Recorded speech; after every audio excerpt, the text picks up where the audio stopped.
Hi, I'm Piers Dormeyer. I'm CEO of Eagleview Technologies. On this show, we bring you stories of pioneers who are redefining the boundaries of their fields. Today's guest is the CEO and co-founder of TriSmart Solar, Mark Bench. TriSmart is a leading renewable energy company based in Texas, and Mark is a leader in the solar industry. Can't wait to dig into all things solar with him, so let's get to it. Awesome. Thanks for having me. You bet. So give me some background on TriSmart. I mean, how did you get into the business and, tell me your story. Yeah, TriSmart started when I moved to Texas, actually, in 2010. I grew up in Utah. I come from the door-to-door industry. I cut my teeth at the Apex Vivint era. Loved my experience there. Moved out to Texas. Decided to start my own home security, home automation company. And then in 2016, 2017, we rebranded to TriSmart and added solar to the home services mix, and we started selling solar. Went through the dealer network path, started with Solar City, and then eventually decided to leave, had a few other pit stops along the way, and decided to start doing our own installs by 2017. We decided our approach was if we could sell solar in markets like Houston, Texas, for example, where there's more overcast, less production, lowest cost of energy in most areas of Houston relative to the rest of the country. We figured if we could make it pencil here without subsidies other than the federal tax credit, then we'd be setting ourselves up for success. So we started very early and we expanded our footprint rapidly. So now in Texas, we've done over 13,000 solar projects, and we have over 7 now. Actually, we just opened our 8th warehouse in the state, and we've been very disciplined to stay here. There was a time where we opened 5 other states, thought we'd be ambitious and grow rapidly, and quickly realized within about a year and a half that wasn't so great of an idea for us because we were no longer delivering a best-in-class experience. So our methodology has always been, at least for the last couple of years, is let's focus where we are. Let's get really good at where we are, and let's be disciplined. So we're committed to being a regional player. And we love Texas. It's been great for us. There's a lot of deregulation happening here. Solar is still very friendly here, and the adoption rate is increasing rapidly. So, yeah, I come from the sales background, and then I had to kind of transition into becoming a construction company, which was new for me. So I hired some coaches. I have executive coaches that I meet with every week.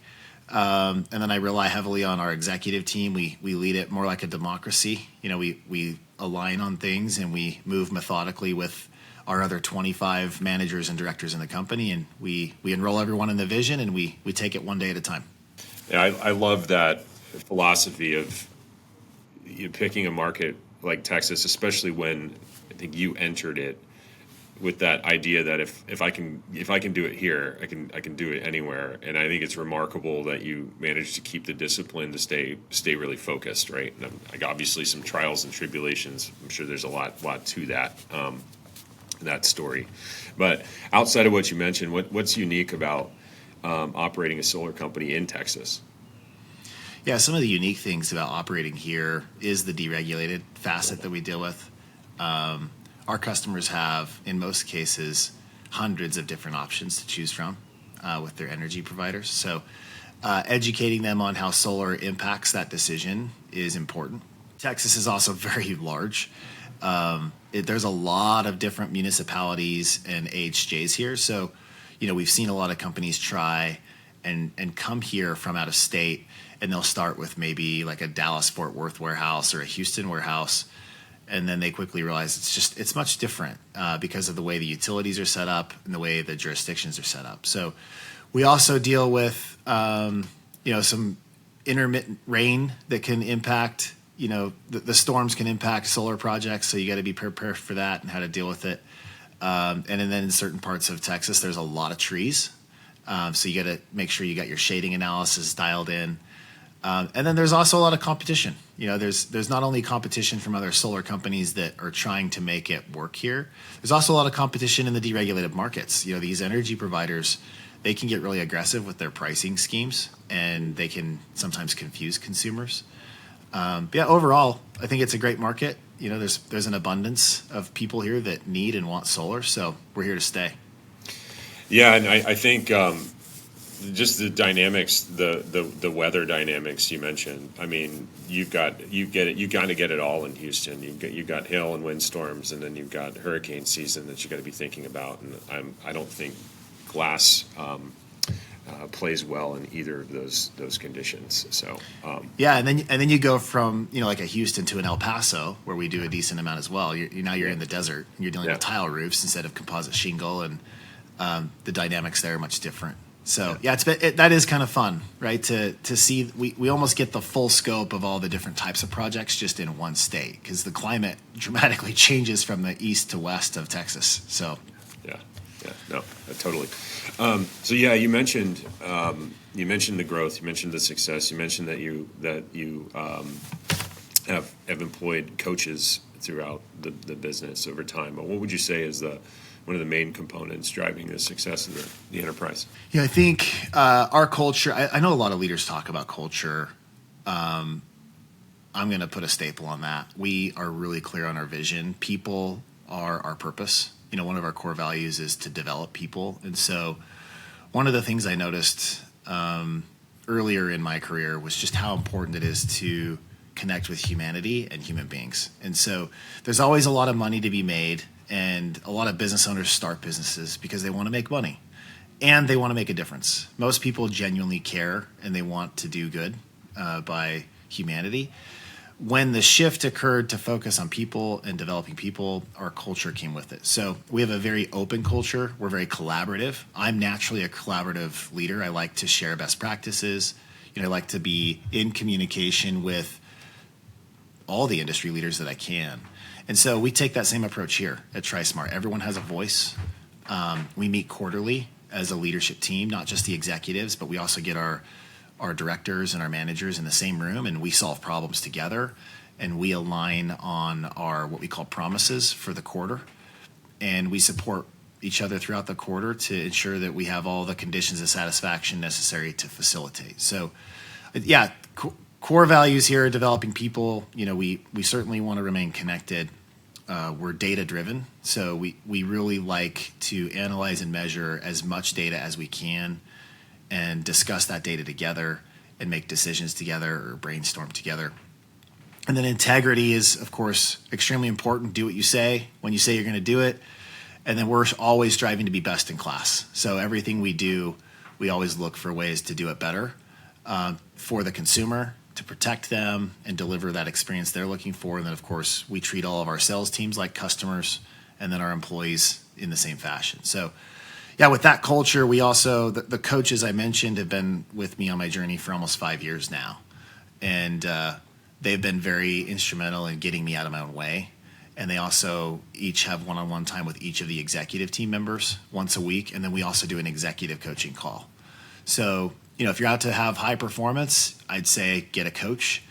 All the top performing athletes in the world have multiple coaches for different reasons, whether it's nutrition or strength training or business in general or, performance management in regard to financial performance. So I can't stress enough to any business owner out there how important it is to have a mentor, a coach, whatever it is, have someone that will kind of help you become your best self. Yeah, that's great. That's great advice. I couldn't agree more. And I think when you start talking about people development, a lot of people talk about how important it is. Very few people, I think, actually execute on programs to actually do it, especially down through the organization. So having a program like that is huge. I want to pivot a little bit and talk a little bit about talk to me about the Residential Solar Association that you're president of, I hear. Yeah, I love it. The Residential Solar Association, in short, is we call it the RSA. It got formalized earlier this year. Essentially, a group of people got together, about 20 to 25 leaders in the residential solar sector over a year ago, and we really brought the question of how can we better the industry? What does the industry need? How do we support it? How do we create longevity? Because we could clearly see that there's things happening in the industry and in the economy that can create conflict with the industry and its survival, or in thriving, I should say. So a bunch of leaders got together. I got invited to the party by some people that I trust and certainly care about. And so I showed up, and these conversations started happening, and half the people in the room were my competitors. And I thought, what's going on here? But by the end of the 2 days that we spent together, there was an immediate creation of trust because we all agreed that we were going to put our self-interests aside and our egos at the door and commit to what the industry needed at large. And so that's how the Residential Solar Association got formulated. And then there was elections. I got nominated to become the president. I said yes. I got elected. And it's been such an amazing journey because we have 11 board members now from different companies, and we have 5 steering committee members that are advising the board.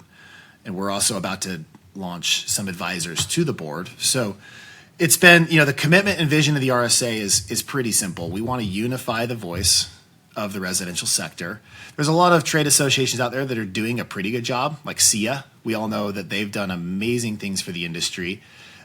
They have a lot of other things they're focused on, and I think residential, because it's such a small sector of renewable, doesn't get all the time and attention that we would like it to have. And so we're looking for ways to collaborate with SEIA on larger initiatives. But right now, I would say the RSA is the largest and most influential trade association in the space that's getting things done. So we're working with policymakers, we're working with industry leaders to collaborate on what are the best practices that we need to implement and deploy.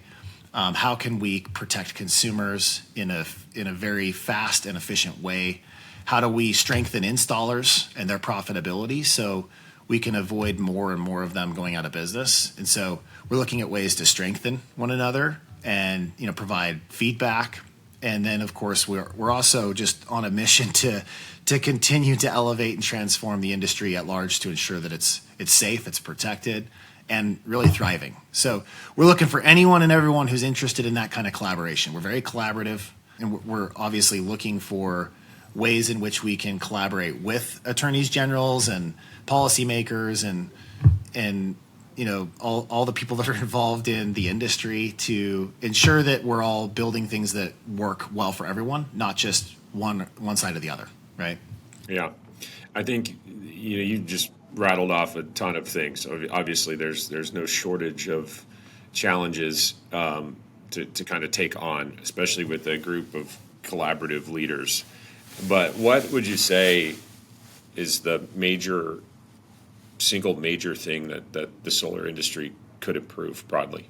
Yeah, I think consumer protection right now is the focal point. How do we educate consumers? How do we strengthen sales teams and their commitment to consumer protection?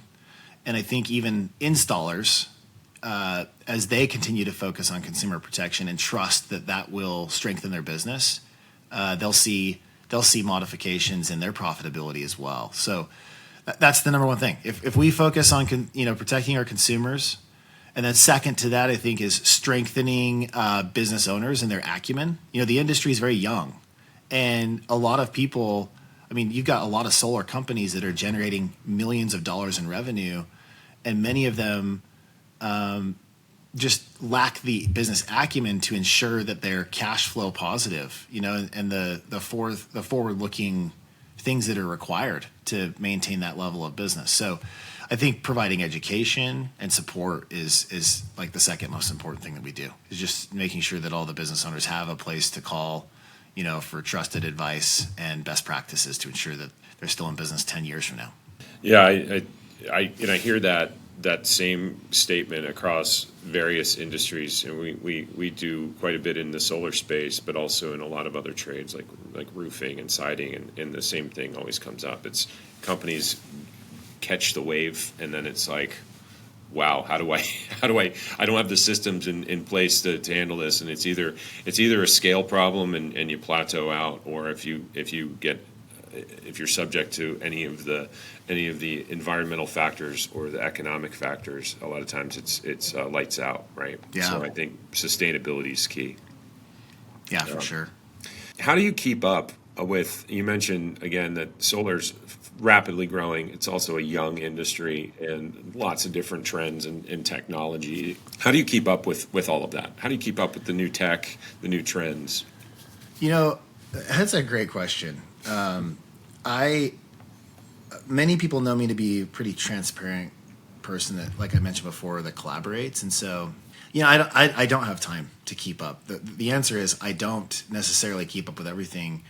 What I have noticed about myself, though, is the more that I share about, just how we do things and what we're working on, what we can improve, where the gaps are in what we see is best in class, it gets reciprocated with information that is helpful, including like what the newest tech is and some of the new things that are happening in policy and things in the industry that I otherwise may not be aware of. So that is one of the things that I've loved about the RSA is you've got a lot of really intelligent people that are connected to a lot of different conversations. And those conversations are very useful for the industry. So we've continued to collaborate and try and centralize that information. Like we're starting an RSA newsletter that pulls in information from financing. It pulls in information from technology. It pulls in information from policy making and best sales practices and things of that nature. Because the more we can educate the industry in a consolidated way without bias, that information then gives them access to make new decisions that will better serve the industry. So, I guess I try and tap in and listen to the messages or the communication that seems to be fitting now. I'm not great at keeping up on news. I am on social media, but I have someone that manages that. So I kind of am relying on the experts that I've, kind of affiliate myself with to say, hey, what do you think? So that would be my advice to anyone is if you feel like you have a hard time kind of keeping up or needing to be informed, just surround yourself with more people that from more diverse sectors of the industry and just have an ongoing conversation. Yeah, no, it's great advice. I want to be respectful of your time.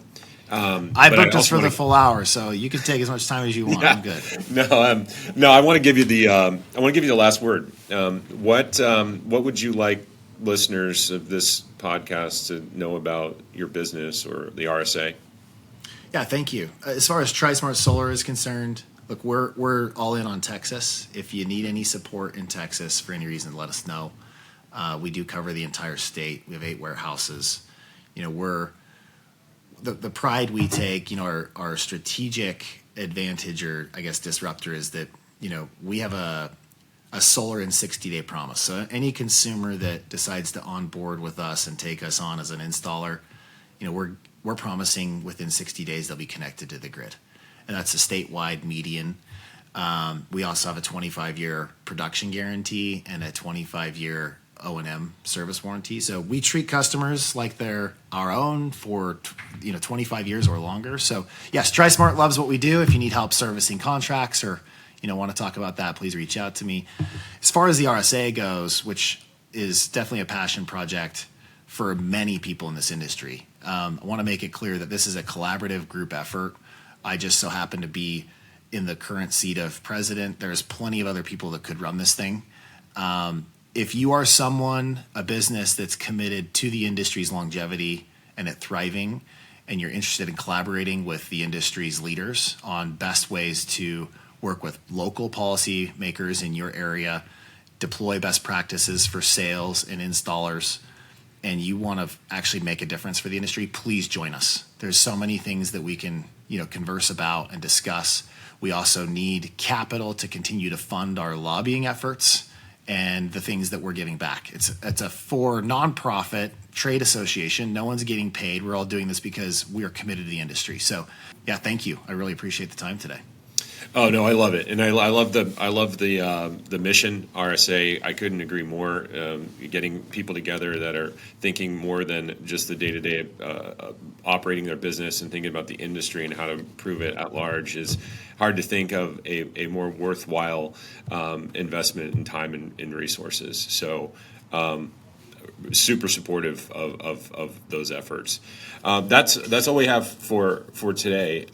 So I want to extend a huge thank you again to you for taking the time, and always great connecting. Yeah, my pleasure. Thank you for having me. That's all for this episode of the Altitude Podcast from Eagleview. Again, I want to extend a huge thank you to Mark Bench for joining the show today and demystifying the world of residential solar. And thank you for tuning in. If you're enjoying the show, don't forget to subscribe, give us a follow, and tell your friends to listen in as well. I'm Piers Dormeyer. See you next time on the Altitude Podcast.